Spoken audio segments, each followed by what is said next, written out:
ప్రభుత్వంలో డబ్బులు ఇస్తేనే పనులు జరుగుతున్నాయని ప్రతిపక్షాలు ప్రజలు అనడం చూస్తాం. కానీ ఇప్పుడు ఉన్న ప్రభుత్వంలో మంత్రి కొండా సురేఖ మాట్లాడుతూ డబ్బులు ఇస్తేనే పనులు జరుగుతున్నాయి, ఫైళ్ళు జరుగుతున్నాయని చెప్తుంది. ఇంకా అదంతా బహిరంగ రహస్యం కదా రాజు. 20% ఇస్తే తప్ప మా బిల్లులు రిలీజ్ అవుతాయని సర్పంచులు చెప్తా ఉన్నారు. 10% ఇస్తే మా బిల్స్ రిలీజ్ అవుతలేవని ఎమ్మెల్యేలు చెప్తా ఉన్నారు.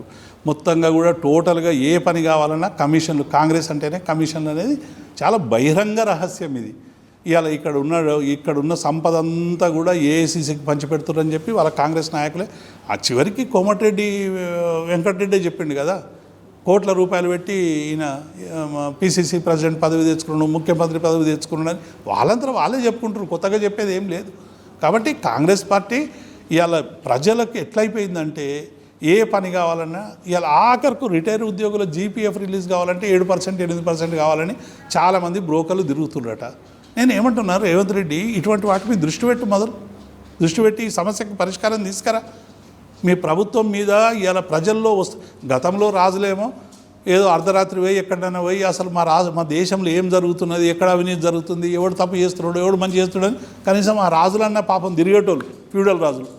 మరి ఈ ప్రజాస్వామికంగా ఉన్న రాజేమో ప్రజల సమస్యలు తెలుసుకోడు, ప్రజల సమస్యలు పట్టించుకోడు, ప్రజా సమస్యలు పరిష్కరించడు.